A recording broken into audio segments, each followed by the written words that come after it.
Hice un montón de dietas. Arranqué, dejé, arranqué. ¿Qué puede ser lo que está pasando? Ok, voy a llevarte a la primer pregunta que tal vez nunca nadie te respondió de una manera como más amplia para empezar a entender primero qué es dieta.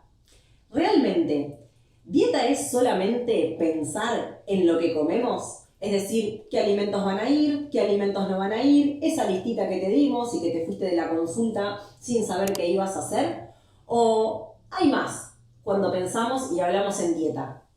De dieta. Exactamente, dieta no es solamente lo que comes, hay mucho más. Y cuando uno empieza a entender que hay mucho más, también se puede ir laburando todo eso otro para que sea un gran todo el laburo. ¿Cuántas veces dije la palabra todo, me parece, no es cierto? Sí. Ok, pero vamos a seguir. ¿Qué es lo que está pasando acá? Que nos estamos olvidando de entender que dieta viene del griego diaita, es decir, modo de vida. Y cuando pensamos en el modo de vida, tenemos que tener en cuenta cuál es tu estilo de vida, es decir, ¿laburás? ¿No laburás? ¿Qué laburo haces? ¿En qué horario laburás?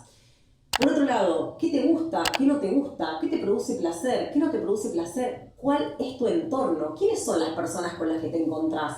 ¿Qué te dicen? ¿Qué no te dicen? Entonces, cuando hablamos de la palabra dieta, tenemos que empezar a tener en cuenta todas estas cosas y no solo centrarnos en lo alimentario. Porque cuando sucede eso es que, claro, vos durante un tiempo haces un cambio en lo alimentario, lográs hacer esos cambios y sostenerlos, te sentís mejor, estás viendo un montón de cambios, pero el tema es que cuando no cambiaste todo lo otro y cuando no tuviste en cuenta todo lo otro, es muy difícil de sostener en el tiempo. Imagínate, de repente solo te dicen que hagas un cambio alimentario, pero vos tenés algunas cuestiones con la alimentación y con los horarios, por ejemplo, del laburo. Entonces, si no nos centramos también en entender y en pensar que va a tener que haber alguna modificación o alguna tenida en cuenta de ese horario que vos estás haciendo, vamos a terminar en esto de que más tarde o más temprano, cuando vuelvas otra vez a lo que estabas haciendo antes, vuelvas otra vez, obviamente, a esa situación de inicio. Por eso es tan importante empezar a tener en cuenta todas estas cuestiones que estamos hablando y entender que dieta no es solamente lo que comes.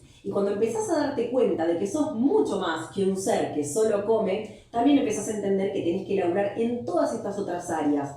Y voy a hablar de algo y voy a decir un concepto que vas a ver que lo vamos a ir repitiendo en siguientes videos y que vamos a hablarlo en este aula donde vas a aprender un montón de cosas. Y es también entender que si yo solamente me dedico a laburarme como si fuese un ser que solo come, no voy a ver resultados, pero sobre todo no voy a poder sostenerlos en el tiempo. Y yo debo empezar a modificar mi identidad. Porque sí, recordá que si yo no cambio mi identidad y sigo siendo quien era antes de arrancar, cuando yo vuelvo otra vez a eso, voy a volver a mi situación de inicio y en muchos casos incluso a tener y recuperar más peso del que tenía inicialmente. Por eso te invito a empezar a laburar en este gran todo que sos.